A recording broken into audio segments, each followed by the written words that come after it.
around and seeing the mood of this house under our standing order number 95, I hereby would request that the mover be called to reply. Thank you. Where is the mover? May reply. Is it allowed? Has it been allowed? Who is the mover? Okay. Thank you, Madam Speaker. Madam Speaker, in replying, I don't want to say much because actually when I was moving my motion, I took a lot of time. I actually took close to 1 hour moving this motion, and I want to just take this opportunity to thank members of this House who have contributed to this motion, even those who didn't have opportunity to contribute, that your contributions are highly appreciated. And I listened, I sat here through that evening, that was Thursday evening.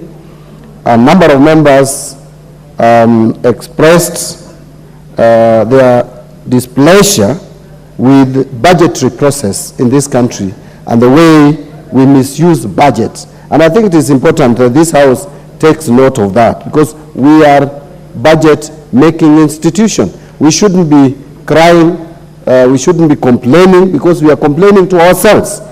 Something else that I wanted to also talk about is regarding one of the members talked about signing of contracts. Signing of contracts, the commercial contracts, the State Department is involved. Financial contracts is exclusively done by Treasury. But Madam Speaker, you'll agree with me that we have had challenges with the way contracts are executed in this country, where we even go ahead to put into the contracts some provisions which make this country lose a lot of money, where you put that contractors, if there is delay in payment, they will be paid 3% above central bank rates.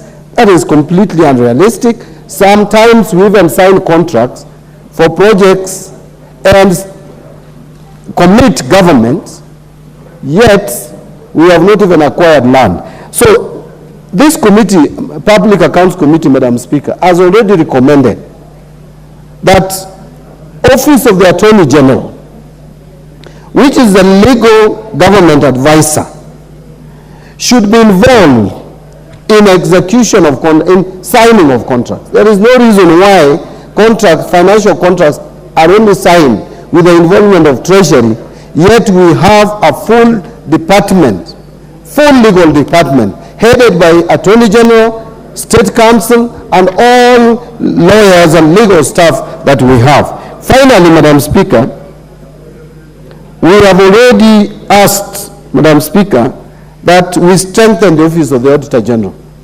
That is something that I want to repeat because members spoke to it.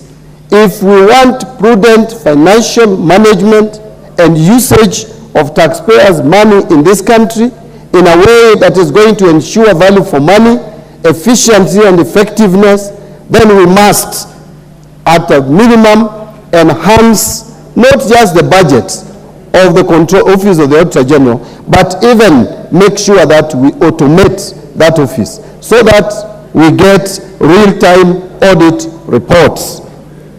Madam Speaker, I said finally, but very finally, one of us actually spoke to the idea that, we brought an idea that he expected more scandals to be unearthed.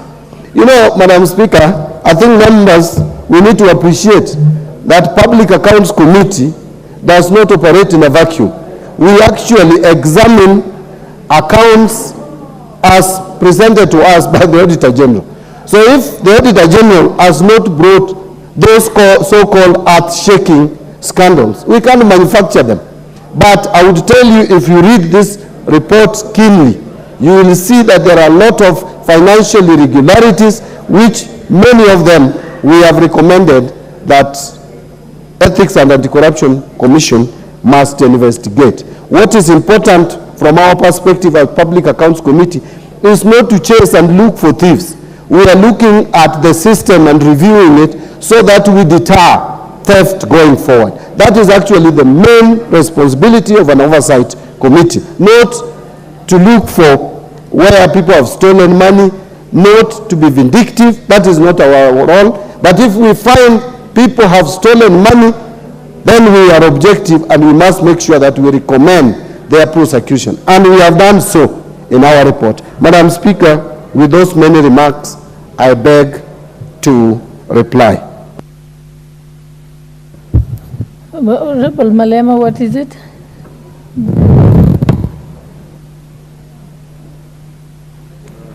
Thank you, Honourable Speaker. Honourable Speaker, I rise on standing order number 53, subsection 3, that the putting